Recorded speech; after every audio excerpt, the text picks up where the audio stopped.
Hello guys, मेरा नाम सुमित शर्मा है। मैं पिछले 10 साल से अपना ई-कॉमर्स बिज़नेस सक्सेसफुली और प्रॉफिटेबली रन कर रहा हूँ। मैंने इन 10 सालों में देखा काफ़ी लोगों ने बिज़नेस को ओपन किया और बंद कर दिया और अपना काफ़ी ज़्यादा फाइनेंशियली लॉस किया due to lack of knowledge. उसी नॉलेज को शेयर करने के लिए हमने वीडियोज़ की सीरीज़ स्टार्ट करी है, जिसमें मैं कोशिश करूँगा वो 10 सालों में मैंने जो गलतियाँ करी हैं वो आप ना करें। तो उन सारी प्रॉब्लम से आपको सॉल्यूशन प्रोवाइड करूँगा। उन सारे चैलेंजेस को कवर करूँगा जो आपके बिज़नेस में आने वाले हैं। तो बने रहिए हमारे साथ। आपको ले चलते हैं अपनी ई-कॉमर्स की जर्नी में और शुरू करते हैं। तो सर सबसे पहले आप मुझे बताइए कि ऑनलाइन बिजनेस होता क्या है? ऑनलाइन बिज़नेस जैसे कि इसके नाम से पता लग रहा है ये ऑनलाइन बिज़नेस है। सपोज़ करिए आपके एरिया में कोई गारमेंट की शॉप है, तो वो शॉप सुबह 10 से 8 ओपन रहती है और अपने एरिया में ही आपको गवर्नमेंट सेल कर सकती है। यही ऑनलाइन आने के बाद में वो गारमेंट शॉप अब ऑल ओवर इंडिया में कहीं भी सेल कर सकती है। वो अपनी अपनी आइटम्स को, अपनी टी-शर्ट्स को, अपने जो भी उसके प्रोडक्ट्स हैं, उनको पूरे ऑल ओवर इंडिया के अंदर वो शोकेस कर सकते हैं। उनका बायर पोर्टल बढ़ जाता है, उनके कस्टमर बढ़ जाते हैं, उनकी रेंज बढ़ जाती है। आसान शब्दों में आपको बोलूँ, आप जो भी ऑनलाइन प्रोडक्ट या सर्विसेज़ बाय या सेल करते हो, वो सब ऑनलाइन बिज़नेस के अंदर आता है। एग्ज़ाम्पल आपने कोई कोर्स परचेज़ किया या आपने बच्चे की ट्यूशन्स ऑनलाइन लगवाई, ये सब आपने ऑनलाइन सर्विसेज़ एक बाय करी है। तो ये भी एक ई-कॉमर्स का पार्ट है, ये भी हमारा ऑनलाइन बिज़नेस का एक पार्ट है। इसी तरह आपने कोई प्रोडक्ट परचेज़ किया, आजकल इंस्टामार्ट चलता है, क्विक डिलीवरी चलती है, तो लोग राशन भी ऑनलाइन मँगाते हैं, तो ये भी एक आपका ऑनलाइन बिज़नेस का पार्ट है। ऑनलाइन बिज़नेस काफ़ी तरह का होता है, जिसमें आप बी2सी डायरेक्ट टू कंज्यूमर बेच सकते हो, बी2बी सेल कर सकते हो लाइक इस इंडिया मार्ट हो गया, उड़ान हो गया, जो बिज़नेस टू बिज़नेस बेचते हैं। जैसे एक फैक्ट्री ने दूसरी फैक्ट्री वाले को रॉ मटेरियल दिया, तो बिज़नेस टू बिज़नेस होता है। यहीं पे आप अमेज़न, फ्लिपकार्ट, मीशो, जियो मार्ट इनको इनको देखोगे तो ये बी2सी होते हैं। मतलब फैक्ट्री वाला कंज्यूमर को प्रोडक्ट देता है थ्रू ये चैनल्स। इसके अलावा डायरेक्ट टू कंज्यूमर भी होता है। जिस तरह काम करती हैं वेबसाइट डायरेक्ट हमारी जैसे कि लेंसकार्ट हो गया, वो डायरेक्ट फैक्ट्री टू कंज्यूमर है, बिज़नेस टू कंज्यूमर है डायरेक्ट। तो इस तरह के काफ़ी ऑनलाइन पोर्टल्स हैं जिसमें आप काम कर सकते हो। एक ड्रॉपशिप भी आजकल बहुत चल रहा है, जिसके अंदर आप खाली ऑनलाइन सेल करते हो, वेयरहाउस रन नहीं करते। वेयरहाउस अपने आप आपका प्रोडक्ट आपके कस्टमर्स तक पहुँचाता है। सर आपने मुझे बहुत तरह के बिजनेसेस बता दिए। अब आप मुझे डिटेल में बताएं कि कौन सा बिजनेस मैं स्टार्ट कर सकता हूँ। आपने बहुत अच्छा सवाल पूछा। मैंने आपको जैसे कि बताया ऑनलाइन बिज़नेस काफ़ी तरह के होते हैं। ऑनलाइन बिज़नेस वही होते हैं जो ऑफ़लाइन हमारे ऑलरेडी चल रहे होते हैं। जैसे ऑफ़लाइन में होता है हमारा, मैंने आपको बताया बी2बी। बी2बी वो लोग कर सकते हैं जिनकी अपनी फैक्ट्री है या वो कोई ऑलरेडी बिज़नेस कर रहे हैं। जैसे एग्ज़ाम्पल लीजिए, मैं केबल बनाता हूँ। अब मुझे केबल बनाता हूँ तो मुझे केबल जो कंज़्यूम करते हैं, जो जिसकी फैक्ट्री में कोई लाइट बनाता है उसमें केबल यूज़ होती है, तो मुझे उस फैक्ट्री वाले को कॉन्टैक्ट करना है, मतलब मेरे को होलसेल में डील करनी है। तो वो लोग अपने बिज़नेस के लिए online platform like India mart, उड़ान इन सब पे लिस्ट कर सकते हैं। साथ में गूगल बिज़नेस पे भी लिस्ट कर सकते हैं। सपोज़ कीजिए मुझे चाहिए मान लीजिए मेरे को एल्युमीनियम वायर चाहिए, तो मैं गूगल पे जाके सर्च करूँगा एल्युमीनियम वायर मैन्युफैक्चर इन दिल्ली। जिसका पहले नंबर पे नाम आएगा मैं उसको कॉल करूँगा। अगर आपकी कंपनी ऑनलाइन लिस्ट होएगी तो आपका नाम सबसे ऊपर आएगा। मुझे पता है कि मैन्युफैक्चर ज़्यादातर इंडिया मार्ट पे मिलते हैं, तो मैं इंडिया मार्ट पे जाके सर्च करूँगा, मैन्युफैक्चर इन दिल्ली। अगर आपका नाम ऊपर शो करेगा, आपकी रिव्यू रेटिंग अच्छी होगी तो आपको कॉल करूँगा और धंधा आपके पास में डायरेक्ट आएगा। ऐसे आप जाके देखेंगे काफ़ी लोग इंडिया मार्ट पे बहुत अच्छा काम कर रहे हैं, गूगल पे बहुत अच्छा काम कर रहे हैं। एक बोनस बोनस आपको टिप देता हूँ इसके साथ-साथ, आप अपने आप को ऑनलाइन के साथ-साथ में आप सोशल मीडिया की भी ऐड कर सकते हैं।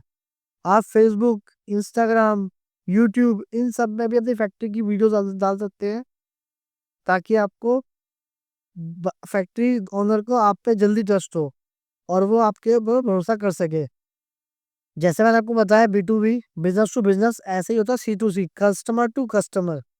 कस्टमर टू कस्टमर हम कैसे माल को सेल करते हैं, जैसे ओएलएक्स हो गया, आप उसमें कस्टमर ही कस्टमर को माल बेचता है। वहाँ पे कोई सेलर नहीं होता, कोई फैक्ट्री वाला नहीं होता, कोई दुकानदार नहीं होता। वहाँ पे कस्टमर ही कस्टमर को माल बेचता है, उसे कहते हैं जैसे ओएलएक्स पे माल बेचना होता है।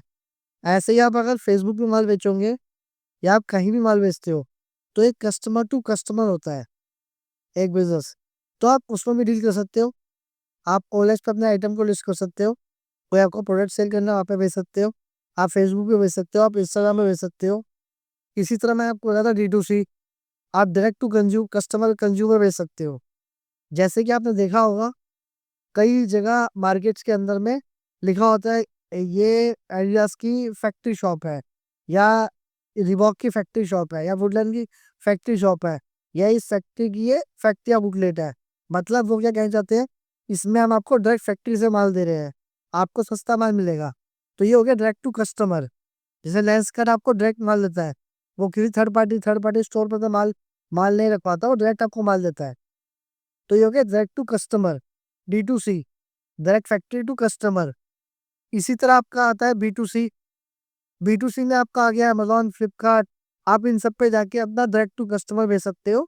ये मार्केट प्लेस है, आप डायरेक्ट टू कस्टमर बेच सकते हो। आजकल एक नया पैटर्न चल गया है ड्रॉप शिपिंग का, जो चाइना में बहुत फेमस है। उसके अंदर क्या होता है, लोग अपना-अपना प्रोडक्ट की लोग फैक्ट्री एक ही होती है, फैक्ट्री वाला खाली प्रोडक्शन करता है और माल को सोर्स करता है। वो ऑनलाइन कोई भी प्रोडक्ट को लिस्ट नहीं करता। लिस्ट काफ़ी सारे इन्फ्लुएंसर लिस्ट करते हैं, वो अपने नाम से लिस्ट करते हैं प्रोडक्ट को, जब सेल होता है तो वो फिजिकली स्टॉक अपने पास में नहीं रखते हैं। डायरेक्ट फैक्ट्री वाले को उसका डिटेल्स देते हैं कस्टमर की, फैक्ट्री वाला उसको डायरेक्ट शिप कर देता है और बीच में कमीशन उसको प्रोवाइड कर देता है। तो ये होता है हमारा ड्रॉप शिप। तो आप देखिए आप कैसा बिज़नेस शुरू करना चाहते हैं, तो जिसमें आपको कंफर्टेबल लगे, मैं आपको सलाह दूँगा आप D2C शुरू करिए, आप डायरेक्ट टू कस्टमर सेल करिए, ई-कॉमर्स प्लेटफ़ॉर्म के ज़रिए ई-कॉमर्स पे आप जाइए ताकि आपको अच्छा बिज़नेस मिल सके। सर मुझे बताइए कि अगर मेरे को ऑनलाइन बिजनेस स्टार्ट करना हो तो मैं कैसे स्टार्ट कर सकता हूँ? देखिए ऑनलाइन बिज़नेस करने के लिए आपको ऑनलाइन बिज़नेस करना आना चाहिए। तो इसके 3 ऑप्शन हैं। पहला, आप किसी को हायर कर सकते हैं जो इसके अंदर जिसके अंदर इसकी स्पेशलिटी हो, आप उसको हायर कर सकते हैं, वो आपकी हेल्प कर देगा। उसके बदले उसको सैलरी प्रोवाइड करेंगे, वो आपकी हेल्प कर देगा और आप स्टार्ट कर सकते हैं। सेकंड ऑप्शन है, आप अगर हेडेक नहीं लेना चाहते किसी एम्प्लॉयी की, तो आप एजेंसी को हायर कर सकते हैं। आप ये काम आउटसोर्स कर सकते हैं। आजकल बहुत सारी एजेंसीज़ हैं जो आपका ऑनलाइन का आपका बिज़नेस ओपन करके देंगी, आपका सारा काम करके देंगी, उसके बदले उनके कुछ पैकेजेज़ बने हुए वो आपको दे देंगी। थर्ड ऑप्शन है, सबसे बेस्ट ऑप्शन है, आप खुद हमारी वीडियोज़ के माध्यम से, आप ऑनलाइन यूट्यूब के माध्यम से, वीडियोज़ के माध्यम से आप सीख सकते हैं कि ऑनलाइन बिज़नेस कैसे होता है, स्टेप बाय स्टेप कैसे होता है। इसके अंदर हम आपकी पूरी हेल्प करेंगे। आप हमारी वीडियोज़ देख के आप सीख सकते हैं कैसे आपको करना है ऑनलाइन बिज़नेस। तो आप सीख भी जाएँगे और आप गलती भी नहीं करेंगे और आपको आ भी जाएगा। तीनों में बेनिफिट्स, इसका बेनिफिट सबसे ज़्यादा बेनिफिट ये है कि जब आप सीख के कुछ काम करते हैं, तो आप बहुत बढ़िया करते हैं। आप अगर किसी लड़के को हायर करेंगे और आपको वो काम नहीं आता होगा, तो वो लड़का आपको पागल बना देगा कि इस काम में 10 मिनट लगेंगे, इस काम में 2 घंटे लगेंगे, जबकि वो काम खाली 10 मिनट का होगा। पर क्योंकि आपको पता नहीं है उस काम में कितना टाइम लगेगा, तो वो 2 घंटे भी आपसे ले लेगा। इसी तरह एजेंसीज़ हैं, वो आपको बोलेंगे हम ये काम करके देंगे और वो आपको टाइम बोलेंगे कि ये 2 महीने में काम होगा, जबकि वो काम 2 दिन का भी हो सकता है, या वो काम 20 दिन का भी हो सकता है, और या वो काम 2 साल का भी हो सकता है। जो 2 महीने में आपको वादा कर रही है, जो हो नहीं सकता कभी, फेक प्रॉमिस करके आपसे खाली काम ले लेंगी। तो अगर आप खुद सीख के काम करेंगे तो बहुत बढ़िया है। अगर आपके पैसे की शॉर्टेज है, तो आप खुद सीखिए। आपके पास टाइम की शॉर्टेज है, तो आप किसी एजेंसी को हायर कीजिए। आपके पास पैसे टाइम दोनों है, तो आप किसी आप पर्सन को हायर कीजिए। खुद भी सीखिए, उससे काम भी कराइए। ये डिपेंड करता है आपके ऊपर। तो सर आप मुझे समझाइए कि अगर मेरे को अभी अपना प्रोडक्ट बेचना हो तो मैं ऑनलाइन उसे कहाँ और कैसे बेच सकता हूँ? आप अपना प्रोडक्ट ऑनलाइन बेचना चाहते हैं, तो आप उसे मार्केट प्लेस पे बेच सकते हैं। फ्लिपकार्ट, अमेज़न, मीशो, मंत्रा, आजियो, जियोमार्ट, स्नैपडील, बहुत सारी वेबसाइट्स हैं जिस पे आप अपना ऑनलाइन प्रोडक्ट बेच सकते हैं। बहुत सारे मार्केट प्लेस हैं। साथ में अगर आपके पास में स्किल्स हैं, तो आप अपना प्रोडक्ट अपना शॉपिफ़ाई पे अपनी वेबसाइट बना के, आप वूकॉमर्स पे अपनी खुद की वेबसाइट बना के भी सेल कर सकते हैं। जैसे कि सब लोग करते हैं। हर एक फैक्ट्री वाले की अपनी वेबसाइट होती है। हर ई-कॉमर्स सेलर की अपनी वेबसाइट होती है। दूसरा, आप फ़ेसबुक पे मेटा एड्स के थ्रू बेच सकते हैं। आप गूगल पे बेच सकते हैं। आपको मैंने जैसा बताया आप ओले से बेच सकते हैं। आपको जहाँ जहाँ आपको लिस्ट करने का ऑप्शन मिलता है, आप इंस्टामार्ट पे बेच सकते हैं, आप स्विगी पे बेच सकते हैं, आप ज़ोमैटो पे बेच सकते हैं, आप ब्लिंकिट पे बेच सकते हैं। आप कहीं भी अपना माल बेच सकते हैं। हाँ, अब इनमें फ़र्क है काफ़ी ज़्यादा, जो आपको समझना पड़ेगा कि क्यों कुछ लोग अमेज़न पे या फ्लिपकार्ट पे बेचते हैं और क्यों कुछ लोग अपनी वेबसाइट पे बेचते हैं। आपको अपनी वेबसाइट के ऊपर में आपको फुल कंट्रोल मिलता है। किसी कस्टमर ने आपको ऑर्डर किया, आपको फुल कंट्रोल है, आपको कितना शिपिंग रखना है, कितना उसका प्रोडक्ट का एमआरपी, कितना आपको उसका प्रोडक्ट का सेलिंग प्राइस रखना है, ये आपको फुल कंट्रोल रहता है कि आपको गुजरात में माल बेचना है या आपको एमपी में माल बेचना है या आपको बॉम्बे में माल बेचना है। यहीं अगर आप अमेज़न या फ्लिपकार्ट पे जाएँगे, तो वहाँ पे आपके पास में कंट्रोल नहीं होता कोई भी। आपसे कोई कस्टमर आपसे डायरेक्टली डील नहीं करेगा। आप किसी कस्टमर से डायरेक्टली बात नहीं कर सकते। सपोर्ट सिस्टम सारा फ्लिपकार्ट, अमेज़न का रहता है। ये बेनिफिट भी है और नुकसान भी है। दूसरा आपको उनको कमीशन्स देनी पड़ती हैं, उनकी शर्तों पे काम करना पड़ता है। अगर आपके प्रोडक्ट की रेटिंग खराब हो गई या आप कोई ऑर्डर फुलफिल नहीं कर पाए, मैट्रिक ब्रीच हो गए, तो वो आपका अकाउंट की विज़िबिलिटी या आपके प्रोडक्ट की विज़िबिलिटी कम कर सकते हैं। तो उसपे आप अमेज़न, फ्लिपकार्ट के ऊपर डिपेंडेंट होते हो। अपनी वेबसाइट पे आप किसी पे डिपेंडेंट नहीं हैं। आप डायरेक्ट टू कंज्यूमर हैं अपनी वेबसाइट के थ्रू। तो सर आप मुझे समझाइए कि मैं क्यों अपनी वेबसाइट से ना बेच के किसी और प्लेटफ़ॉर्म से बेचूँ जिस पे डिपेंडेंट रहना पड़े? बहुत बढ़िया बात है। मैं आपको इसे सरल भाषा में समझाता हूँ। जैसे कि आपने देखा होगा आपके एरिया में कोई सदर बाज़ार होगा, कोई चांदनी चौक हुआ, कोई करोल बाग हुआ। इसी तरह आप समझ लीजिए कि चांदनी चौक एक अमेज़न है, सदर बाज़ार फ्लिपकार्ट है, करोल बाग मीशो है या कोई आपका लोकल आपका कोई है तो वो स्नैपडील है। ऐसे आपके मार्केट्स हैं। इन मार्केट्स के अंदर में आप अगर नई शॉप शुरू करेंगे अपनी, तो अपने घर के पास में मार्केट में शॉप ओपन करने में ज़्यादा चलने के चांसेस है। या आप चांदनी चौक या सदर में अपनी दुकान ओपन करेंगे, तो वहाँ आपको ज़्यादा बायर मिलने के चांसेस ज़्यादा है। ऑब्वियसली सदर बाज़ार में, क्योंकि वहाँ पे बायर बहुत सारे होते हैं। इसी तरह अगर आप अपनी वेबसाइट बनाएँगे, तो इंटरनेट पे तो दुनिया भर के लोग हैं, आपको कोई नहीं पहचानेगा। परंतु अगर आप अपने प्रोडक्ट को आप अमेज़न या फ्लिपकार्ट पे लिस्ट करेंगे, मतलब आपने दुकान भी सदर बाज़ार में खोली है, तो फ्लिपकार्ट पे लाखों बायर आए हुए हैं। तो वहाँ पे आपके आपकी दुकान पे, आपकी शॉप पे विज़िट करने के चांसेस, आपके प्रोडक्ट को देखने के चांसेस ज़्यादा हैं एज़ कम्पेयर टू आपकी अपनी वेबसाइट पे। ज़्यादा है इसीलिए आपको वहाँ पे कमीशन्स देने पड़ते हैं, उनके अकॉर्डिंग चलना पड़ता है। वहाँ बायर ज़्यादा है इसीलिए वहाँ पे आपको सेल्स इंस्टेंट ज़्यादा आती है। या आप इंस्टामार्ट, ज़ोमैटो पे आपके बायर्स ज़्यादा हैं इसलिए वहाँ पे आपको इंस्टेंट सेल आती है। वहाँ पे आपको लिस्ट करना थोड़ा मुश्किल हो सकता है, पर आप वहाँ पे करेंगे तो आपको ज़्यादा सेल आएगी, ये मेरा मानना है। बाकी बेस्ट तो आपको अपनी वेबसाइट पे बेचेंगे, फुल कंट्रोल आपके पास में रहेगा, वही होता है। आप उसके लिए आप आजकल व्हाट्सऐप शॉप भी यूज़ कर सकते हैं। आप व्हाट्सऐप पे माल भी बेच सकते हैं। आप इंस्टाग्राम पे पेज बना के भी माल को सेल कर सकते हैं। आप फेसबुक पे भी सेल कर सकते हैं। आप कहीं भी सेल कर सकते हैं। आजकल वीडियो कॉमर्स का ज़माना है। लोग वीडियो में माल बेचते हैं। वीडियोज़ के थ्रू माल बेचते हैं यूट्यूब पे लाइव आके। आप वहाँ भी माल बेच सकते हैं। Is totally depend on you. और सर मुझे एक बात और बताइए कि मैंने ये सुना है कि ऑनलाइन बिज़नेस स्टार्ट करने के लिए मुझे इन्वेस्टमेंट की ज़रूरत नहीं पड़ती है, बिना इन्वेस्टमेंट के भी मैं स्टार्ट कर सकता हूँ? हाँ, ये बात बिल्कुल सच है। आप ऑनलाइन बिज़नेस आप बिना किसी इन्वेस्टमेंट के स्टार्ट कर सकते हैं। ये डिपेंड करता है कि आपका बिज़नेस किस टाइप का है। जैसे कि मैंने आपको बताया, कुछ भी ऑनलाइन प्रोडक्ट या सर्विसेज़ आप सेल या बाय करते हैं, वो सब ऑनलाइन बिज़नेस का पार्ट है। अगर आप कोई सर्विस पे अपनी सेल कर रहे हैं, एग्ज़ाम्पल के लिए आप किसी को होम ट्यूशन दे रहे हैं या वीडियो से ट्यूशन पढ़ा रहे हैं, तो उसके लिए आपकी कोई आपको आपका कोई कॉस्ट ऑफ गुड नहीं लग रहा। आपको जस्ट एक कैमरा चाहिए, आपका फ़ोन का कैमरा चाहिए, आपको वीडियो बनानी है, आपको अपलोड करनी है। और दैट्स इट। या आपको कोई अपना एंट्री चार्ज रखना है, कोई वेबिनार करना है, आपको वेबिनार के लिए एंट्री चार्ज रखना है, इसे टिकट प्राइस पे करी ₹100 की, आपके वेबिनार में आया, उसने वीडियो देखी, काम खत्म। आपने लाइव उसका लाइव सेशन लिया, आपने पैसा कमा लिया। परंतु अगर आपको कोई प्रोडक्ट को सेल करना है ऑनलाइन, तो उसके लिए आपको आपको मिनिमम एक अमाउंट की रिक्वायरमेंट होती है। मैं आपको किसी भी बाकी लोगों की तरह आपको झूठ नहीं बोलूँगा। आपको प्रोडक्ट सेल करना है तो आपको मिनिमम 2 से 3 लाख रुपए की रिक्वायरमेंट होती है, डिपेंड करता है आपकी भूख कितनी है।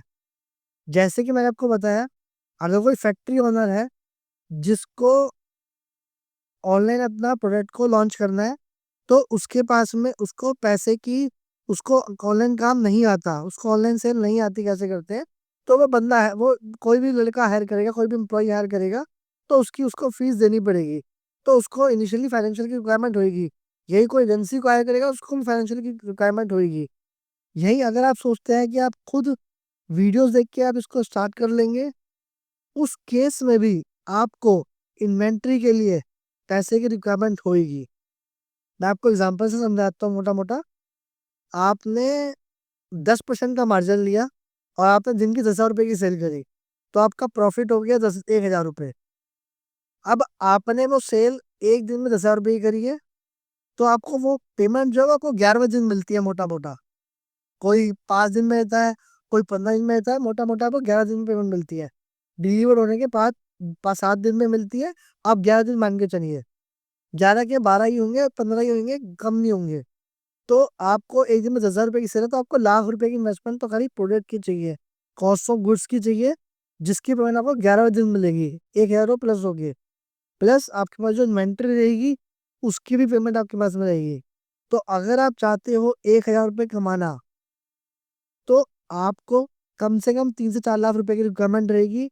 यही अगर आप इसको एक पार्ट टाइम के बेस पे देखते हो, पार्ट टाइम बिज़नेस करना चाहते हो, तो उसके लिए आप दिन की सेल 5,000 से भी शुरू कर सकते हो, 2,000 से भी शुरू कर सकते हो, 1,000 से भी शुरू कर सकते हो। ये डिपेंड करता है आपको कितना बड़ा बिज़नेस करना है। तो जितना बड़ा बिज़नेस करना है उतनी आपको इन्वेस्टमेंट करनी पड़ेगी। मैं आपको कोई फ़ॉल्स होप नहीं दूँगा। आपको ई-कॉमर्स बिज़नेस करने के लिए इनिशियली पैसों की रिक्वायरमेंट होगी। जब मैंने काम शुरू किया था, मैंने ₹1,000 ₹10,000 ₹15,000 महीने के लिए शुरू किया था। आज मैं उसको 10 गुना पैसा कमाता हूँ। तो डिपेंड करता है आप किस लेवल पे इसको स्टार्ट करते हो? क्या शायद आप कोई बहुत मल्टीनेशनल में कोई जॉब कर रहे हैं, आप उसको क्विट करके इसको स्टार्ट कर रहे हैं, तो आपको अच्छा खासा पैसा लगाना पड़ेगा, जिसका आरओई अच्छा है। आप कोई जॉब करते-करते इसको बिज़नेस को कर रहे हैं, तो आपको थोड़े पैसों से भी स्टार्ट कर सकते हैं। आप कोई फैक्ट्री ओनर हैं, तो आपको अच्छा पैसा लगा के आपको इसको स्टार्ट करना पड़ेगा, ताकि आपको फर्स्ट डे से रिटर्न आए। तो ये डिपेंड करता है। तो सर मुझे बताइए, मैंने सुना है काफ़ी लोग इस बिज़नेस को स्टार्ट करते हैं एंड कुछ ही टाइम में बंद भी कर देते हैं, ऐसा क्यों? जैसे कि मैंने आपको बताया, इस बिज़नेस को काफ़ी लोग करते हैं। हो सकता है किसी फैक्ट्री ओनर ने इसको स्टार्ट किया हो, जिसको ऑनलाइन बिज़नेस की नॉलेज ना हो और उसने किसी को हायर किया जिसने इस पे 100% काम नहीं किया, या उसने अपना बिज़नेस इंडिया मार्ट की जगह पे बी2बी की जगह पे उनका बिज़नेस बी2बी था, उन्होंने उसकी वेबसाइट बना दी। अब वेबसाइट पे बिज़नेस नहीं आएगा, तो उसको बिज़नेस नहीं आएगा, उसका फाइनेंशियल लॉस होएगा, और क्योंकि फैक्ट्री ओनर को पता ही नहीं है ये काम कैसे होता है, तो उसको नॉलेज नहीं है, तो उसको लॉस होगा। उसने किसी एजेंसी को काम दिया, उसने उसका काम नहीं किया, तो उसको लॉस होगा। अब किसी ने अपना बी2सी कस्टमर काम करना था, किसी को अपना ये एयरपॉड्स बेचने थे। अब उन्होंने उसको अपनी वेबसाइट पे सेल करना स्टार्ट किया। पर वेबसाइट बनाने से उस पे ट्रैफ़िक कैसे आएगा? उस पे बायर कैसे आएगा? वो उनको नॉलेज ही नहीं थी। उन्होंने कोई फ़ेसबुक ऐड, इंस्टाग्राम ऐड या मेटा ऐड कह लीजिए आप, या गूगल एड्स, या कोई प्रमोशन ही नहीं किया, तो उस वेबसाइट पे ट्रैफ़िक ही नहीं आया। ये खाली वेबसाइट बनाने से आपका प्रोडक्ट सेल नहीं होगा। उस पे बायर आना चाहिए, बायर उसे देखना चाहिए, आपका प्रोडक्ट कन्वर्ज़न होना चाहिए उसका, साथ में वो प्रोडक्ट डिलीवर होके ट्रांज़ैक्शन कंप्लीट होना चाहिए। प्रोडक्ट रिटर्न नहीं होना चाहिए, तब जाके एक सेल कंप्लीट होती है। तो ये सब चीज़ों को नहीं पता होने के कारण उनका लॉस हो जाता है। या किसी कस्टमर ने प्रोडक्ट को अमेज़न पे लिस्ट किया, अब अमेज़न पे लिस्ट करने से ही आपको सेल नहीं आएगी, हज़ारों प्रोडक्ट वहाँ पे लिस्ट है। सेल उन्हीं को आती है जिन पे इमेजेस अच्छी लगी होती है, जिनकी डिस्क्रिप्शन सही होती है, जिनकी ए प्लस कंटेंट होता है, या जिसके सर्च कीवर्ड्स अच्छे होते हैं, जिसका प्राइस पॉइंट सही होता है।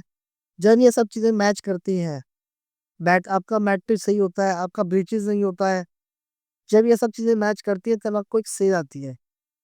तो ये सब चीज़ें पता होनी चाहिए किसी भी ऑनलाइन काम को स्टार्ट करने से पहले। अदरवाइज़ आपको फाइनेंशियल लॉस होगा। बिज़नेसमैन को सैलरी के टाइम पे लॉस होगा, किसी पार्ट टाइम काम करने वाले को एजेंसी से काम करवाने पे लॉस होगा, ऑनलाइन काम शुरू करने वाले को प्रोडक्ट रिटर्न आने पे लॉस होगा। तो इन लॉसेस से बचने के लिए आपको सीखना चाहिए। आपको बेसिक आना चाहिए हर चीज़ का। तो आप हमारी वीडियोज़ के माध्यम से वो सब सीख सकते हैं।